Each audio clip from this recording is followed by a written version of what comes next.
Assalamualaikum warahmatullahi wabarakatuh. Yang saya hormati Bapak Dr. Ibnu Dakikil, Eskom MTA PhD, selaku dosen pengampu mata kuliah Data Mining, dan perkenalkan saya Rawda Sujana dengan NIM 2303135269, dan di sini saya akan menjelaskan tentang penggunaan if, elif, else, while, for, dan fungsi pada Python. Dan sebelum itu, saya akan menjelaskan penggunaan if dan else pada Python. Penggunaan if dan else pada Python sebenarnya hampir mirip dan tidak ada perbedaan yang terlalu signifikan dibandingkan dengan software lainnya. Pada Python, penggunaan if dapat dianalogikan dengan jika sesuatu memenuhi suatu kondisi maka lakukanlah A, namun jika tidak maka tidak akan terjadi apa-apa. Lalu yang kedua, jika menggunakan if dan else dapat direpresentasikan dengan jika sesuatu memenuhi satu kondisi maka lakukanlah A, namun jika tidak maka lakukanlah B. Lalu terdapat juga elif. Elif ini merupakan singkatan dari else if di Python, dan penerapan konstruksi if, elif, dan else ini dapat dianalogikan dengan jika sesuatu memenuhi suatu kondisi maka lakukanlah A, jika tidak maka lakukanlah pengecekan pada kondisi berikutnya, yaitu jika memenuhi lakukanlah B, dan jika tidak juga maka lakukanlah C. Selanjutnya saya akan menjelaskan sintaks untuk penggunaan if dan else pada Python, dan sebelum itu saya akan masuk ke dalam penjelasannya terlebih dahulu.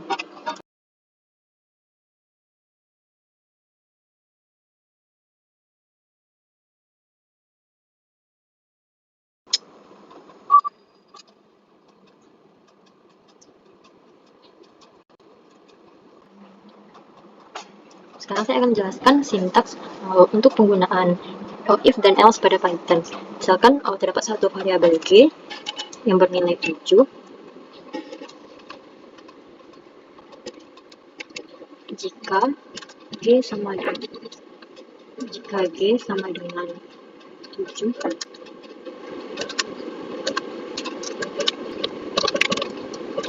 bisa ingin nilai dari G sama dengan 7, maka kalimat ini akan muncul jika hasilnya adalah true. Karena kalimat ini muncul, maka hasilnya true. Dikarenakan jika G sama dengan 7, maka dia akan menyamakan dengan variabel di atas, dan G pada variabel ini juga bernilai 7, maka hasilnya akan benar. Lalu, misalkan terdapat satu variabel H yang berisikan nilai 5. Lalu jika H sama dengan 6,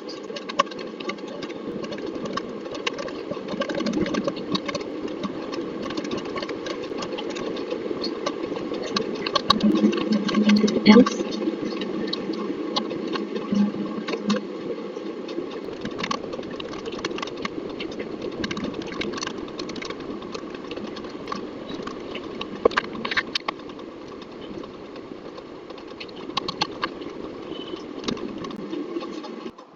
dan di sini mendapatkan output nilai dari H bukan 6, dikarenakan pada if dan else ini dia akan mencocokkan dengan nilai variabel di atas. Pada variabel ini hanya bernilai 5, sedangkan pada pernyataan if ini menyatakan H sama dengan 6, sedangkan H sama dengan 5, maka dia akan menghasilkan output nilai dari H bukan 6. Selanjutnya, misalkan ada satu variabel I yang berisikan nilai 3,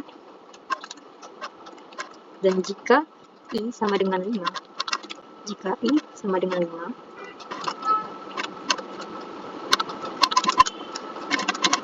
print nilai dari I adalah 5.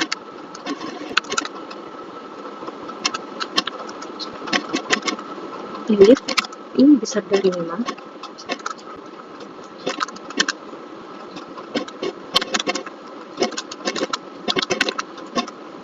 nilai dari I lebih besar dari 5, dan else nilai dari I lebih kecil dari 5. Pada contoh ini terdapat variabel yaitu I yang berisikan nilai 3, dan jika I sama dengan 5, maka dia akan menghasilkan output nilai dari I adalah 5, dan jika elif I besar dari 5, maka nilai dari I lebih besar dari 5, dan else nilai dari I lebih kecil dari 5. Dikarenakan I ini 3, sedangkan 3 ini lebih kecil dari 5, maka dia akan menghasilkan output dari pernyataan yang else, yaitu nilai dari i lebih kecil dari 5. Selanjutnya saya juga akan menunjukkan contoh dari if bertingkat. Misalkan terdapat satu variabel j dengan nilai 4, dan if j kecil dari 7, print nilai j kurang dari 7. Lalu di sini karena kita akan menggunakan if bertingkat, maka kita akan membuat if di dalam sebuah if. Lalu jika j besar dari 2, print j kurang dari 7.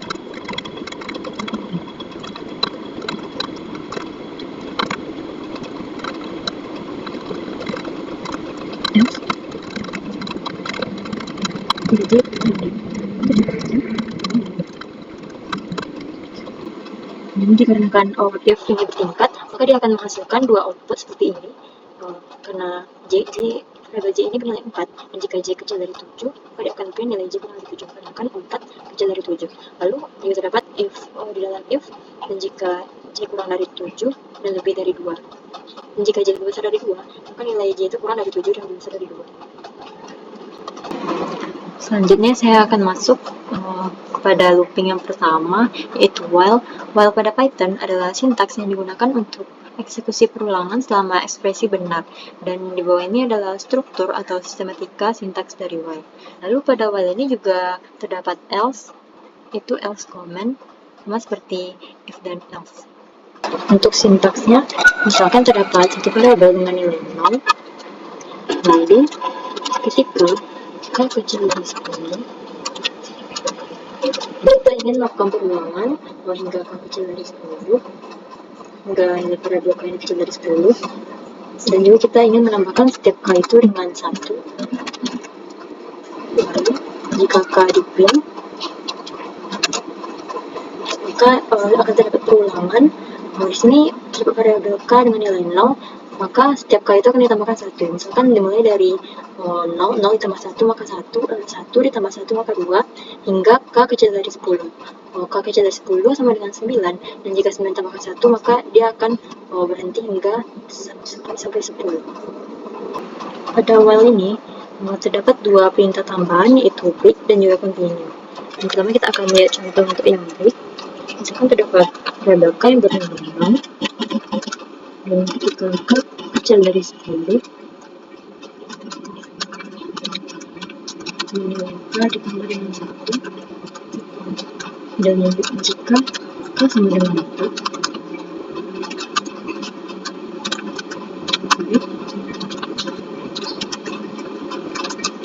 jika k di print, maka perulangan hanya sampai kepada angka 3, dikarenakan break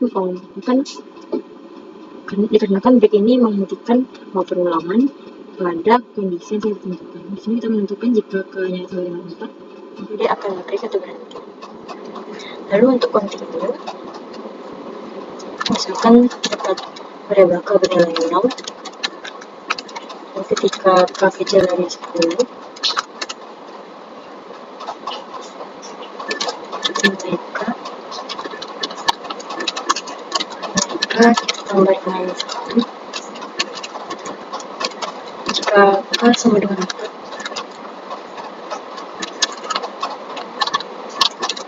dan continue. Jika k di print, maka perulangan akan berulang hingga 10. Namun dikarenakan kita menambahkan perintah continue, maka ketika k sama dengan 4, maka dia akan men-skip untuk k yang 4 dan melanjutkan ke k yang seterusnya. Bisa dilihat pada output ini tidak terdapat angka 4 dikarenakan kita mengcontinue pada kondisi jika k sama dengan 4. Lalu kita akan masuk ke contoh untuk while else. Misalkan terdapat variabel x dengan nilai 5, lalu variabel y dengan nilai 1, Dan ketika I lebih kecil atau sama dengan X, kita akan print I tersebut. Lalu setelah di print, maka ini akan kita tambahkan dengan 1.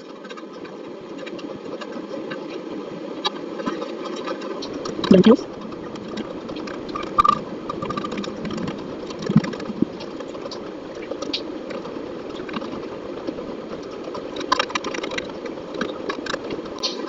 pada kondisi ini, ketika I lebih kecil atau sama dengan X, maka dia akan di print dan ditambahkan 1. Dan dikarenakan I-nya 1 dan kecil dari X yaitu 5, maka dia akan ditambahkan 1 hingga I ini sama dengan nilai X. Dan jika sudah melebihi nilai X, maka dia akan print bilangan bulat 1 hingga bilangan sudah lebih ini akan ditampilkan. Selanjutnya kita akan masuk kepada looping yang kedua, yaitu for. For pada Python adalah perintah yang digunakan untuk melakukan literasi, dan datanya dapat berupa nilai sequence atau data koleksi. Dan for pada Python ini lebih sering dikenal sebagai for each. Dan di bawah ini merupakan struktur atau sistematika dari for, yaitu for nilai in sequence, lalu blok kode for. Sekarang kita akan mencoba sintaks untuk for. Misalkan for karakter in information.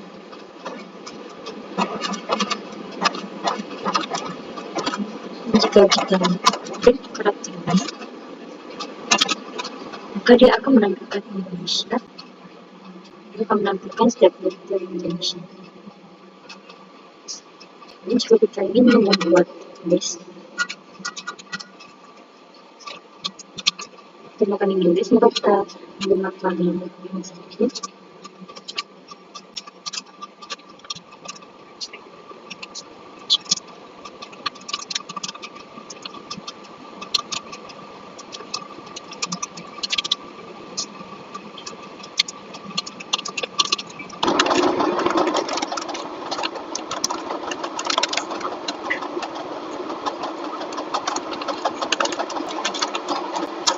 Dan for kota in list kota,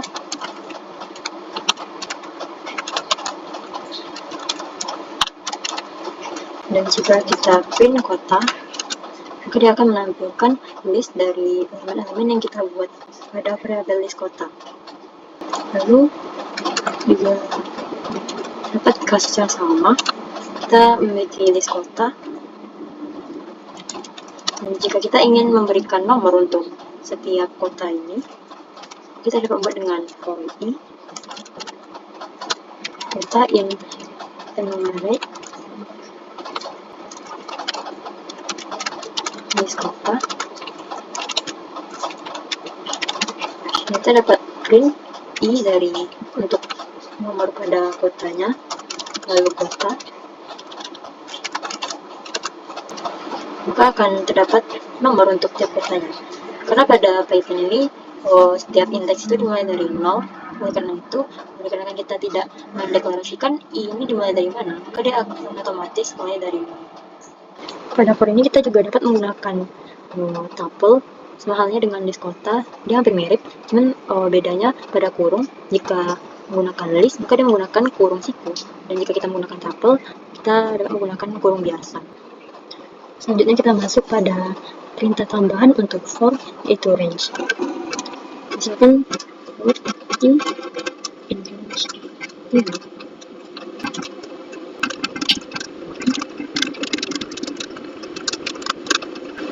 Jadi range ini guna untuk menentukan batas atau jangka untuk pengulangan. Ini kita ingin pengulangannya dapat sebanyak 5 kali hingga 5 kali. Di sini tidak tentukan minimumnya, maka dia akan otomatis memulai dari angka 0 hingga berulang 5 kali. Lalu juga terdapat contoh, misalkan for i in range minimumnya 2, maksimumnya 2. Nah, untuk yang 2 ini merupakan jarak atau lipatan dari range yang sudah kita tentukan ini. Tapi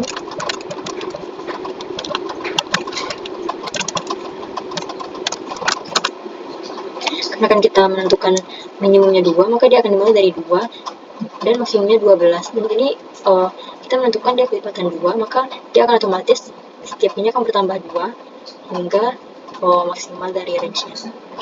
Selanjutnya kita akan masuk pada pembuatan fungsi pada Python. Fungsi pada Python dibuat dengan kata kunci def yang kemudian diikuti dengan nama fungsinya. Dan pada kata fungsi ini kita dapat menambahkan parameter dan juga dapat tidak menambahkan parameter. Dan kita masuk ke dalam contoh.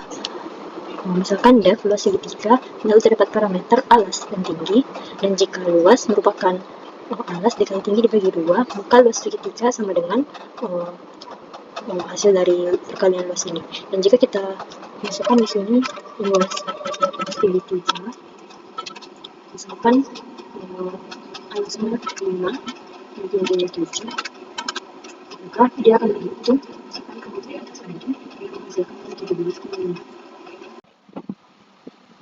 Baiklah, selanjutnya saya akan menjelaskan untuk latihan soal. Dan di sini terdapat 4 soal. Dan soal pertama, buatlah skrip menggunakan looping if, else, elif dengan kondisi sebagai berikut. Itu dapat 5 kondisi.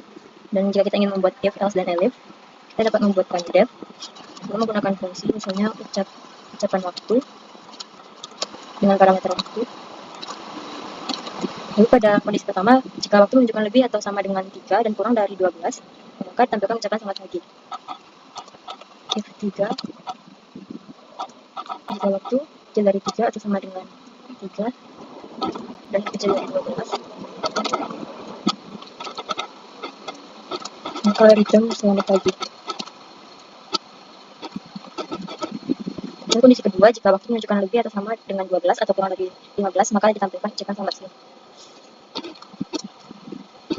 Berarti elif jika waktu kecil atau sama dengan 12 dan kecil dari 15, maka return selamat siang. Lalu kondisi ketiga, jika waktu menunjukkan lebih atau sama dengan 15 dan kurang dari 18, maka menampilkan ucapan selamat siang. Maka elif waktu kecil dari 18, maka return akan menampilkan selamat siang. Selanjutnya, kondisi keempat, jika waktu menunjukkan lebih atau sama dengan 18 dan kurang dari 3, maka tampilkan ucapan selamat malam. Maka elif jika waktu kecil atau sama dengan 18 atau waktu kecil dari 3, maka return dia akan menghasilkan kalimat selamat malam. Lalu kondisi terakhir dari skrip yang sudah dibuat pada poin sebelumnya, jalankan sintak dengan kondisi waktu menunjukkan pukul 8, 14, dan 17. Maka untuk kondisi lainnya, maka akan menampilkan waktu tidak valid.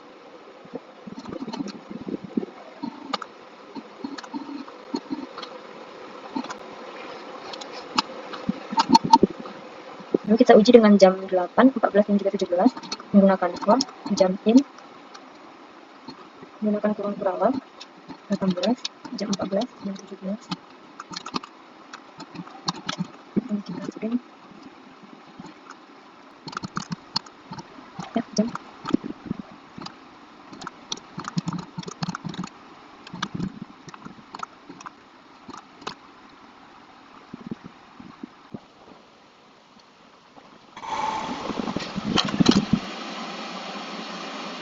Maka jika di print dia akan menampilkan jam 8 selamat pagi, jam 14 selamat siang, dan jam 17 selamat sore. Lalu kita lanjut pada soal kedua, itu buatlah skrip menggunakan looping while dengan kondisi sebagai berikut. Seorang admin sedang membuat rekapitulasi total tagihan dari pembelanjaan perusahaan dengan nominal transaksi yaitu 50.000, 75.000, 68.000, 130, dan 230.000. Buatlah program pada Python untuk menghitung total tagihan tersebut. Pertama kita buat variabel untuk nominal transaksi.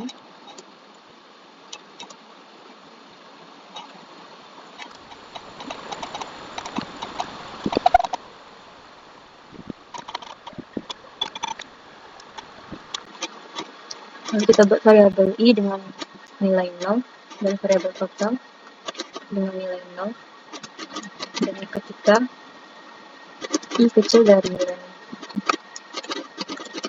transaksi, jadi kita menggunakan len untuk menghitung jumlah elemen yang ada pada variabel transaksi. Lalu total Vektor ini didapatkan dari jumlah setiap elemen yang ada pada base transaksi.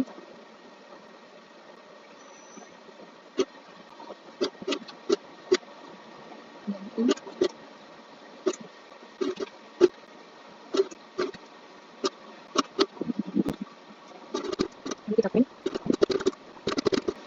kajian dengan rupiah. Ini untuk memanggil hasil yang sudah digunakan tadi. Maka akan didapatkan output total tagihan 553. Lalu untuk soal nomor 3, buatlah script menggunakan looping for untuk kasus yang sama dengan kasus pada nomor 2. Jadi pada soal ini, elemen transaksinya sama, hanya saja menggunakan for. Kita jika menggunakan for, kita buat dulu variabel total dengan nilai long, lalu for take in transaksi. Jadi kita akan mencari totalnya menjadi kita dapatin total tagihan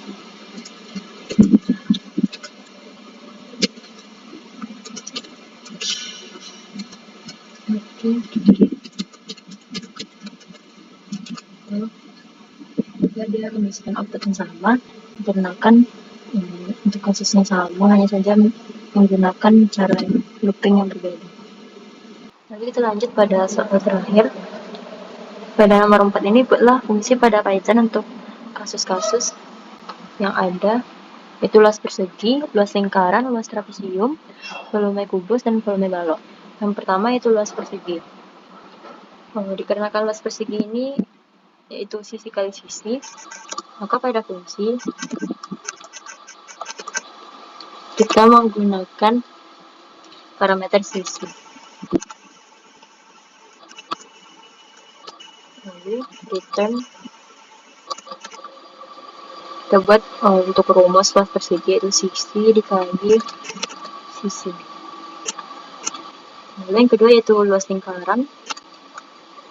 Karena luas lingkaran ini yaitu pi dikali r kuadrat, maka pada fungsinya kita buat menggunakan parameter r itu jadi lalu return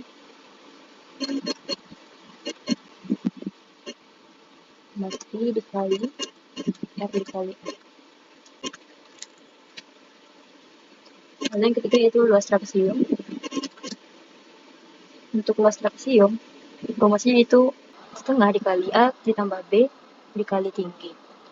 Maka kita menggunakan parameter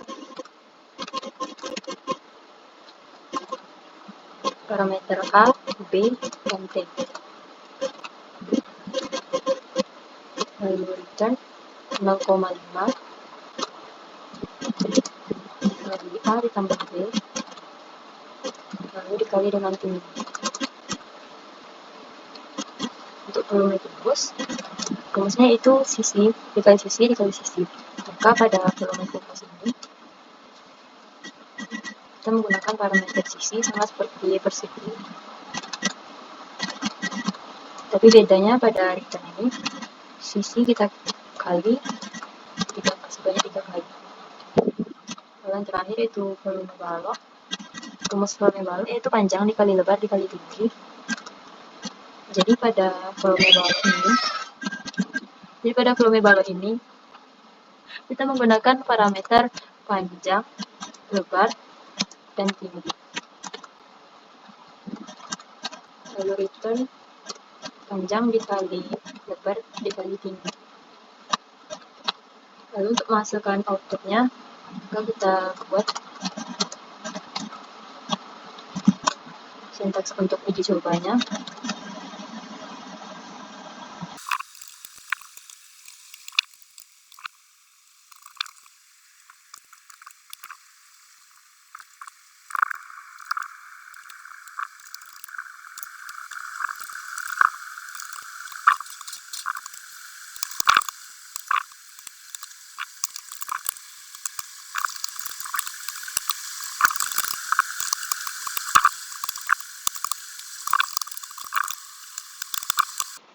Ketika dijalankan, ini menunjukkan error, dikarenakan dia tidak dapat mendeteksi untuk pada matematika. Ini dikarenakan kita belum input math, dan jika di print akan muncul luas persegi, luas lingkaran, persegi, kalau naik kubus, dan juga volume dalam.